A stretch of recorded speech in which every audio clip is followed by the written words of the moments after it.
Dragon Ball Super is full of crazy moments that completely changed the series and shook us all the way down to our core, never to be the same again. Everything from the new characters and story elements to near-death experiences and awesome battles. Because of how crazy the series was from start to finish, we decided to take a moment to look at all the Dragon Ball Super moments that left us completely shook.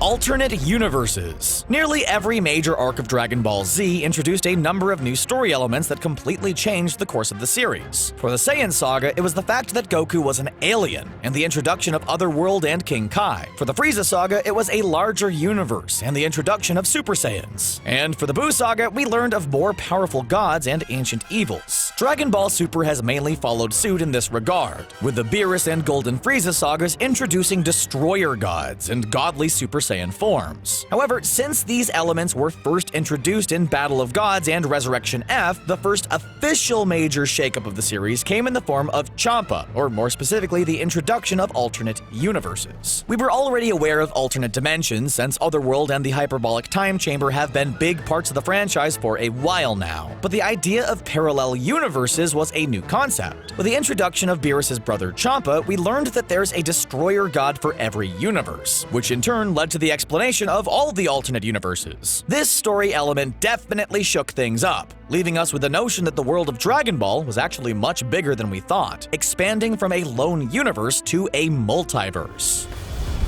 Vegeta defends Bulma. Vegeta is somewhat of a grump. Even though he's changed from a heartless monster to a caring person, he has trouble showing how much he cares, even when it comes to his family. Case in point, the character did nothing but lounge around on and eat at Bulma's birthday party before Beerus showed up. But don't let a standoffish party mood fool ya. Vegeta definitely cares about his wife. In fact, it's because we don't see Vegeta show his emotions very often that one of his infamous moments left us shook. We're of course talking about when Vegeta lost his cool after Beerus slapped Bulma. After witnessing this, Vegeta went into a Super Saiyan rage, screaming, "My Bulma!" before fighting Beerus, holding his own due to how much rage was fueling his power. Not only were we shaken by the fight, since Vegeta was fighting a god, but the whole "My Bulma" bit really got us, showing just how much Bulma means to Vegeta without blatantly stating it. The pure rage that his love for Bulma brought forth after she was hurt was almost haunting, since it showed us exactly what happens to those who mess with the people Vegeta cares about,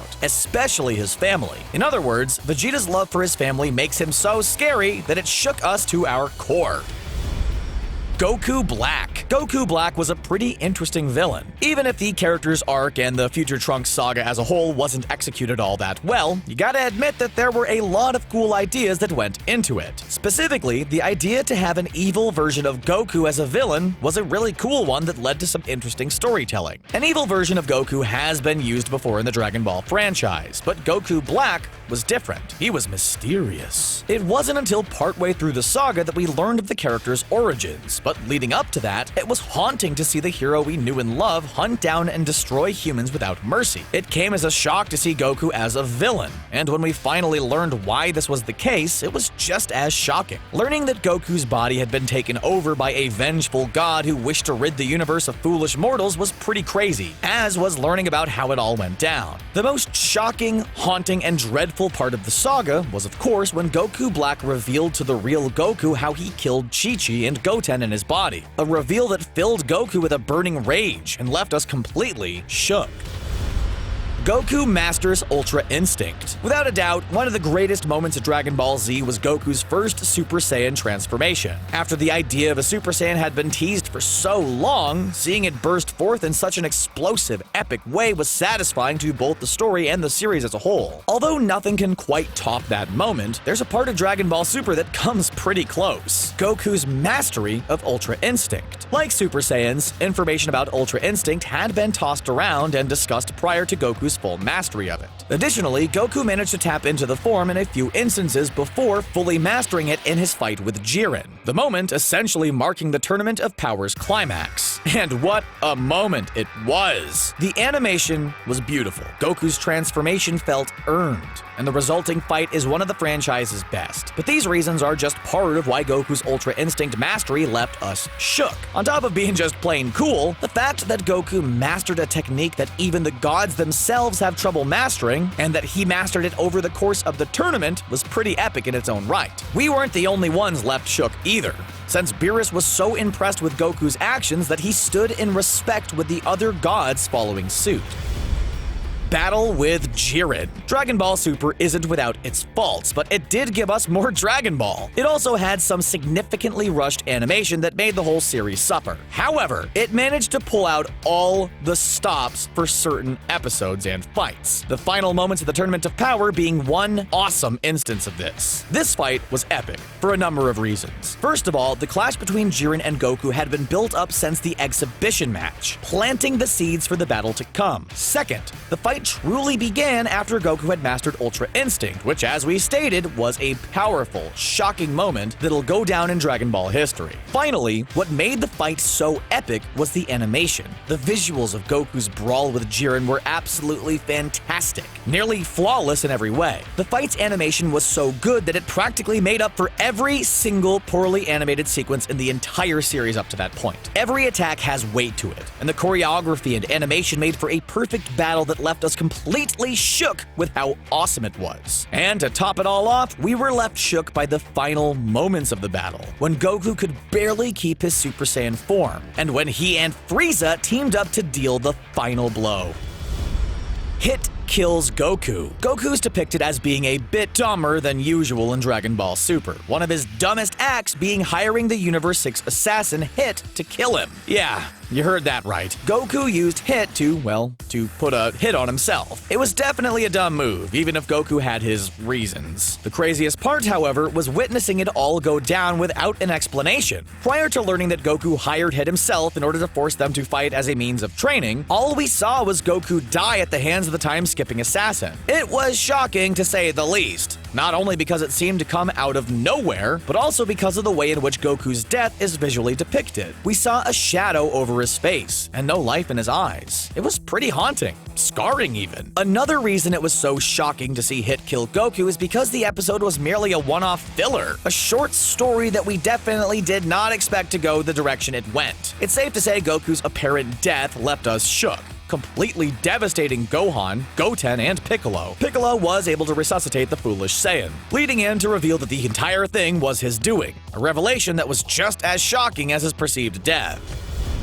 Vegeta's second final explosion. One of the most emotional moments of the Buu saga was Vegeta's sacrifice. When the odds seemed stacked against the world, Vegeta decided to give his life in order to destroy Buu, using his energy to self-destruct in one of the saddest moments in all of Dragon Ball. The move that Vegeta used to blow himself up would come to be known as Final Explosion, but ironically, this wouldn't be the final time Vegeta used the attack. The second instance of Vegeta attempting to self-destruct came in the Universal Survival Saga of Dragon Ball Super. When faced with the immense power of Toppo's Destroyer God transformation, Vegeta felt that he had no other choice than to, once again, sacrifice himself. Before using his final explosion, Vegeta gave a powerful internal monologue, saying a silent goodbye to his loved ones in a moment that was just as emotional as his moment with Trunks in the Buu saga. After this final goodbye, Vegeta unleashed all his power at once, knocking Toppo out of the ring and appearing to destroy himself in the process. However, as it turns out, the most shocking thing wasn't Vegeta's second usage of the final explosion. It was that this time, he survived. Instead of perishing in a self-sacrificing explosion, Vegeta survived, showing us just how powerful he had become and shaking us to our core as a result.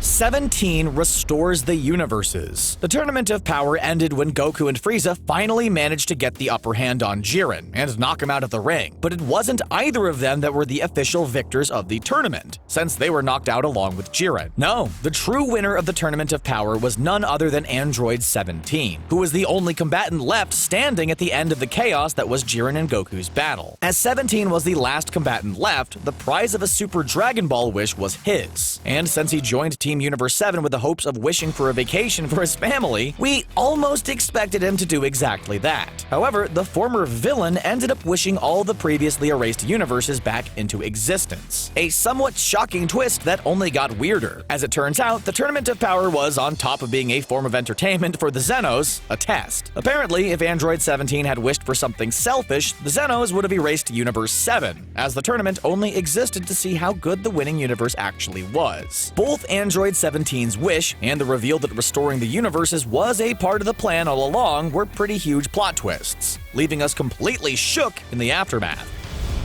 Future Trunks defeats Zamasu. Future Trunks is easily one of the most beloved characters in Dragon Ball. From the second he showed up on screen in the Android saga, he demanded our attention with his awesome jacket, his sick sword, and his unique Super Saiyan hair shape. On top of all of this, Trunks also completely destroyed Frieza and King Cold like they were nothing, showing just how awesome and badass he was. Unfortunately, after a while, the character was very quickly sidelined in the latter half of the Cell Saga, becoming less and less interesting as the focus shifted to Goku and Gohan. However, the character eventually got his due when he returned in Dragon Ball Super in his own saga. This time around, Trunks didn't get sidelined, as he played a pretty active role in the saga, especially when it came to defeating Zamasu. Although Goku, Vegeta, and eventually Vegeta were the ones who did most of the battling against Zamasu, Trunks was there to deal the final blow, doing so in the coolest way possible, by using a spirit sword. Like a spirit bomb, Trunks' spirit sword was formed with the energy of all those he was trying to protect, forming a glowing blade that he used to viciously slice Zamasu in two using his newfound Super Saiyan 2 power. With this attack, Zamasu was defeated, and we the viewers were left completely shook. Roshis Brush with Death. One of the most emotionally devastating moments from the Universal Survival Saga was, without a doubt, Master Roshi's near-death experience. Although the old turtle hermit has been given eternal life, he's not completely immortal, a fact that has been made very clear in the Tournament of Power. Roshi definitely proved his worth throughout the tournament, taking out a good number of opponents, but his inclusion on Team Universe 7 was questionable. However, with all of his tricks, strategies, experience, and tenacity, he turned out to be a very useful member of the team, especially since he overcame his weakness for women. In the end, Roshi was able to keep up with all the crazy power levels we saw in the Tournament of Power, at least for a while. After using the Mafuba over and over, Roshi's strength was pretty drained, and with one final max power Kamehameha, it was completely gone. In what appeared to be his final moments, Roshi gave a final goodbye to his students, Goku and Krillin, by reciting the Turtle Hermit motto, unleashing his attack before collapsing from overexertion. This death left us completely shook, as did Goku's reaction. Fortunately, Goku was able to revive Master Roshi, leaving us even more shocked as Goku wiped his tears in relief that his first teacher was still alive. Oh man, we're getting really emotional just thinking about it. So, what do you think? Were these some of the craziest moments in Dragon Ball Super? Did they leave you shook? What were some of your favorite game-changing moments from the series? Let us know down in the comments, and don't forget to subscribe to CBR for more Dragon Ball videos. Thanks for watching.